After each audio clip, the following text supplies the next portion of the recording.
Thank you very much. It really gives me great pleasure to be here. My father was a naval aviator, and in December 1941, after quite a tough time in Malta, he was in Jamaica, and after Pearl Harbor, he was told to go over to the US and give some advice. There seems to be no trace of this advice. All I can find is a picture of him dancing for war bonds in New Jersey. So he did make a contribution. It's a great, I was enormously grateful, as you might imagine, for Admiral Greenet for his kind words about my book. And encouraging you to read it. Indeed, it may even have been an order. I wasn't quite sure. But it was particularly comforting because I don't think what I'm going to say is going to be enormously at variance with what he says. It's one thing about giving advice. It's another thing about contradicting the Chief of Naval Operations. But I think what I'm going to say is going to follow, but it's slightly different. And it's really to challenge some of the ways that we do think about strategy and try to suggest some ways forward. And I will indeed talk about the Geminian aspects of this. Strategy offers some sort of confidence that with the right measures, demanding objectives can be achieved on a regular basis. And that's how the word tends to be used. And there's a constant demand for more and better strategy and a common lament that it has become neglected by our leaders. They're chastised for being myopic and short-term, and if only they could rediscover the importance of strategy, then the country could be inspired by a vision and resources would be geared to well-crafted but realistic goals. Without strategy, it would appear policy is doomed, it's going to be coherent and inchoate, and insert this magic ingredient and everything will fall into place. Sometimes it appears as if almost any strategy will do, because at least then there will be clarity, although, of course, the demands for a strategy often have a very strong view of what the strategy would look like. Now, in all of this, I'm a skeptic. Russia and China may have a view about a world that would be better accommodated to their interests, but the Americans and the British are essentially status quo powers. And so their grand visions are always going to look like improved versions of the present with some of the nasty bits taken away. Also, we've got to be realistic about how strategy is going to come together. We shouldn't dismiss normal organizational practices of muddling through trial and error and consider them astrategic, as the CNO explained. Budgets do inevitably drive strategy, and they do force people to make choices and work out their priorities. There's always going to be a need to forge consensus amongst government departments, negotiate with allies, and anticipate opponents. And nor should we feel contemptuous if politicians worry about public opinion and future elections. They're the ones who have to explain the links between distant events and national well-being.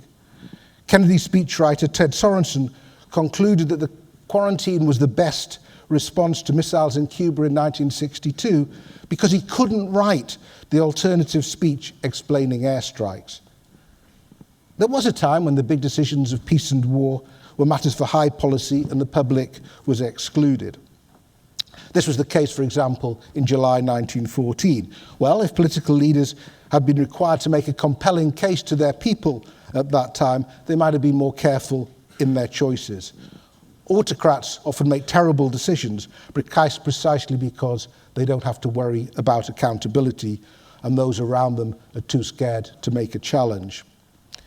So we have to be careful to avoid this sort of reification of strategy as some super intelligent product around which all activity can be organized. It's about shifting political relationships and how to get the best outcome out of them. If strategy is presented as the setting of noble and ambitious objectives, we then find ourselves working backwards to work out how we can get there. We formulate a plan, a sequence of steps, that is supposed to get us to the desired place. Von Moltke's famous observation was that no plan survives contact with the enemy. I opened my book with Mike Tyson. Everybody's got a plan until they get punched in the mouth. It's the same basic problem. My argument is that we should recognize that whatever our goals, not saying we shouldn't have them by any means, strategy in the first instance will always be shaped by current circumstances and start with the specific problem at hand. And if there's no pressing problem, there'll be an absence of strategy. This is why, for status quo powers, strategy as often as not is quite reactive. In fact, we can distinguish, I think, between strategy as sort of an orientation to our environment, which is something that can be written down in documents and thought about, and then strategy as a campaign, which is how I think the military inevitably are often going to think about it. I think these are two different ways of thinking about strategy. Obviously, if you thought about your environment properly, then your campaign should be getting off to a better start. But the two are different. And a strategy as a campaign can result either from a radical objective, a readiness yourself to destabilize the environment, or because somebody else has destabilized it, and then it becomes a much more defensive reaction.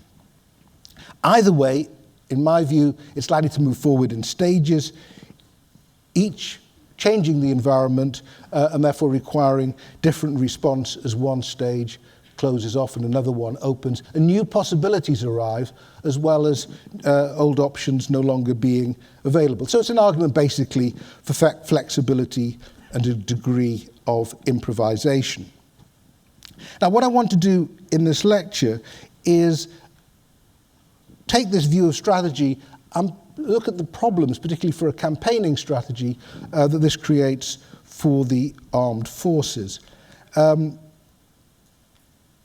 Before embarking on a campaign, we're told that the military like clear objectives. They like clear objectives to be set. They want victory rather than a draw, certainly not a defeat. The enemy must be left with no way back, obliged to surrender and comply with our wishes. Now, this view draws on a long-established conceptual framework. I call this the classical model, largely because it derives quite explicitly from the classical works in our field.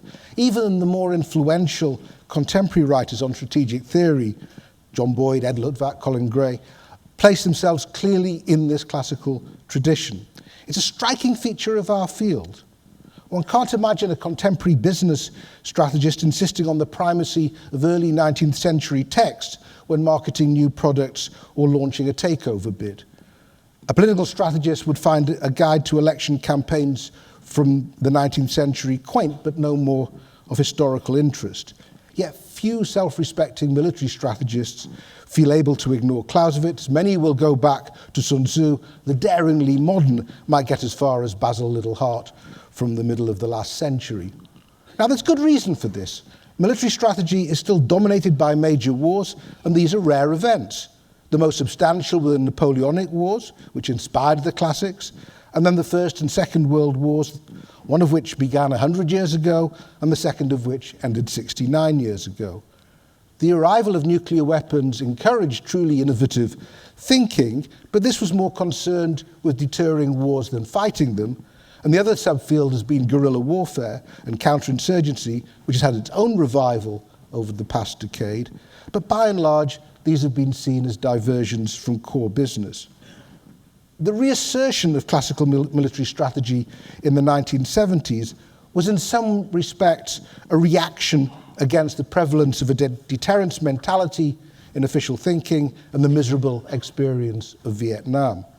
Although this reassertion was described in terms of military reform, in key respects it was reactionary. The ideal type of military practice was found well in the past, in forms of warfare that pitted regular forces against each other, prized inspired commanders, kept non-combatants out of the frame, and assumed that the fate of nations would be determined by the result.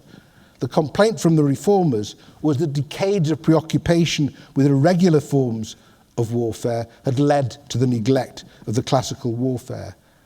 And at the senior levels, they said that generalship had become about management,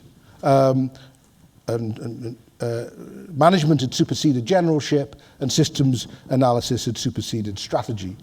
They'd come to see warfare not as a chance to display the arts of higher command, but as a grand scheme of accounting with firepower as currency and body counts as outputs. This critique found a responsive audience as the American armed forces sought to rebuild after Vietnam. The classical approach was embraced, reflected in demands for more maneuver and less attrition, captured in field manuals and doctrinal developments such as air-land battle. And in this approach, we can note the influence of a number of great figures from the past. From Jomini, a conviction that battle could be decisive. From the elder von Moltke, a belief that the operational conduct of war should be free from political interference. From Sun Tzu and Little Hart, a preference for maneuver over attrition. And from Clausewitz, a description of military objectives in terms of centers of gravity. The context was the return to was the Cold War and the residual possibility of a Third World War. The adversary in mind was the Warsaw Pact, with its substantial armies and doctrines that can also be traced back to the 19th century thinking. The Soviet focus on the operational art and maneuver helped validate the Western approach. If these two great forces had clashed, they would have been prepared to fight along comparable lines, at least until the nuclear question came to be asked. But since the end of the Cold War, there's been good reasons to doubt whether there will be another major war of this type, and therefore whether these concepts will be of relevance. Meanwhile, issues of nuclear deterrence and counter-insurgency remain. Furthermore, we've had examples of force being used in a great variety of distinctive ways for purposes of coercion, to establish new facts on the ground that don't fit neatly into these established approaches. New forms of conflict, cyber war, for example, are actively being explored.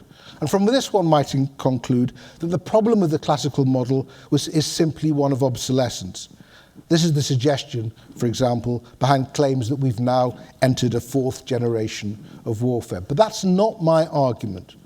I'm not saying that we should ignore the classics, or alternatively, that they're now being rendered irrelevant as a result of some transformation in warfare. The activities associated with the fourth generation, for example, can be traced back to centuries, while the possibility of major war still animates military preparations, and it's not too difficult to think of contingencies where it might come back.